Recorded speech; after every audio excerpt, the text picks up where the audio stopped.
Hey Internet! So today I'm going to be working on the challenge recipe, and this time is polenta, or as commonly called Miliacium. Okay, I have no idea how that's pronounced, but hey, they go on to say that this is probably something made with barley. So I decided, after thrashing back and forth about it, that I was going to go ahead and make farmer cheese. For those who don't know, farmer cheese, also sometimes called green cheese, is what you get when you mix milk. This is a whole gallon of milk, and you mix it with an acid. You could use lemon, you could use apple cider. I happen to have citric acid on hand, which is nice and easy because I've done green farmer cheese before, and I know how much I need to use. I believe it's 2 teaspoons. I'll confirm that because I don't have the recipe right in front of me. And I have my milk right there. It is currently in a pot. It is over probably a medium heat, and it's been going for a little while. It's currently at 110, so it's nearly at the 195 that I want. I'm going to let this get to 195, stirring occasionally. I should probably be stirring constantly, but whatever. I decided to record a video for you. Anyway, so I'm going to let my milk get to 195. I'm going to add the citric acid. I'm going to stir it for 10 seconds. I'm going to then let it set for about 10 minutes. I'm sorry, 5 minutes.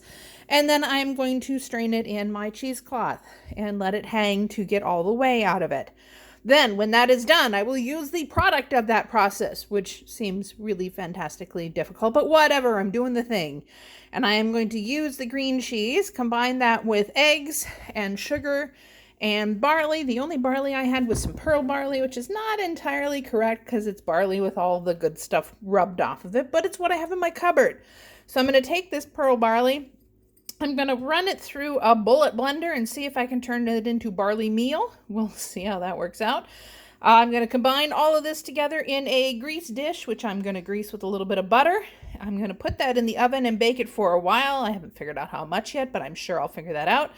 And then when that is all done and seems to be sufficiently cooked, then I will top it with a little bit of rose water. So anyway, that's my plan. We'll see how that works out. Okay, Internet. So I brought the milk up to 195 Fahrenheit, and then I added 2 teaspoons of the citric acid because I got lots of that on hand. I stirred it for 10 seconds. Turned the heat off, stirred it for 10 seconds, let it sit for 5 minutes, and then added it to cheesecloth. Then realized my cheesecloth was completely insufficient and swapped it out for a flour cloth. Luckily, I had a couple of these that I've not used yet and were still in the package. So now we have my very janky setup where I am straining the whey, which has a nice golden color to it, from the cheese. I'm going to let this do its thing for a while, probably until this evening, and then I'll move on with the rest of the recipe. In the meantime, I also ran my pearl barley through my magic bullet, and I don't know, can you see it? Oh, there you go. So it looks a lot more mealy and a lot less pearly. So I'm going to go with it. To start with, I started off with a 1/3 cup of pearl barley. So come back when my cheese is done draining. A gallon of milk worked out to a really nice about 1 pound of the farmer cheese. To that, I've added my 7 eggs. My eggs are a little bit larger than medieval ones, so we're going to call that good. I want a spoon to mix it. And then I'm going to go ahead and give this a quick mix, break up the yolks, get it all mixed together. I went ahead and I weighed out 1/2 pound of sugar. And I'm going to go ahead and mix this all together. Sugar in. This is looking like a really nice cheesecake or something along those lines. 1/2 pound of sugar worked out to about a cup of sugar. Weird.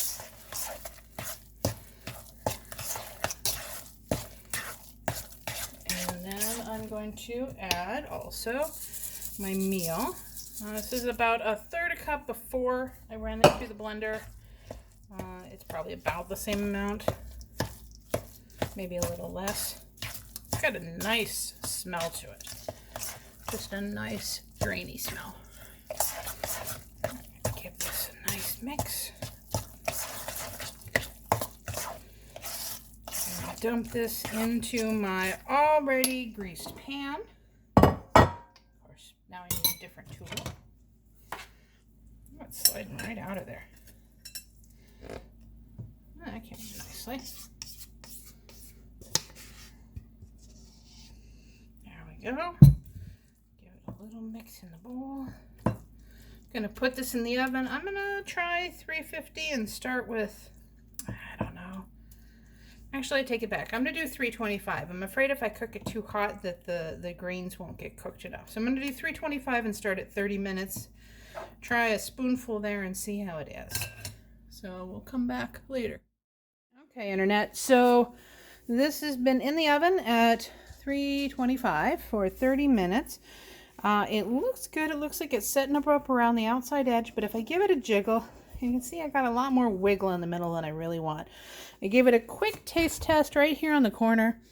I don't know if you can see, it's nice and dry. And this is kind of the, I don't know, can you see that? Oh, there you go. It's got a nice texture.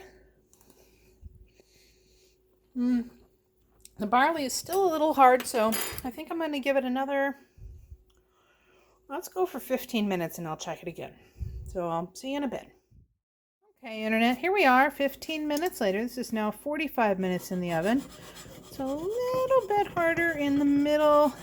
I think I still want to give it a little bit longer. Those outer edges are looking lovely. Let's see.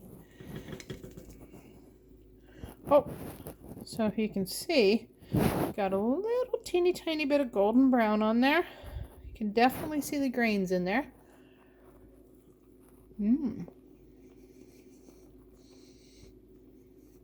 The grain still has quite a bit of bite to it. Okay, so I think I'm still going to give it, oh darn, I got another bite. I think I'm going to give it another 15 minutes and then call it good. I'll come back and see what we got then. Talk to you later.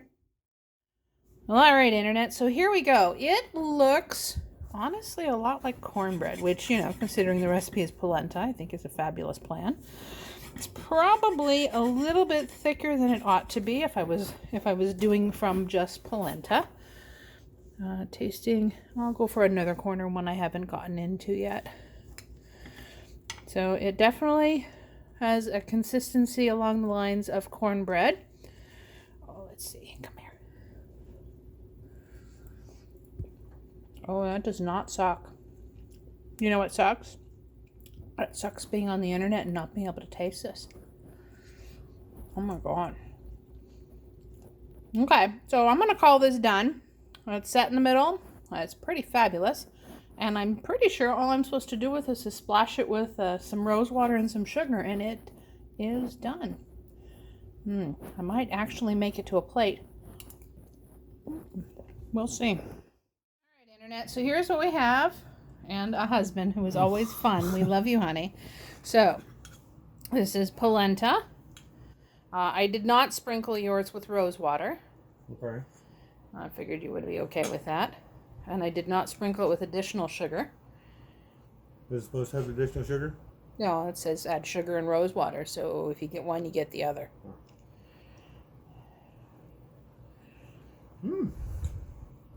Sweet.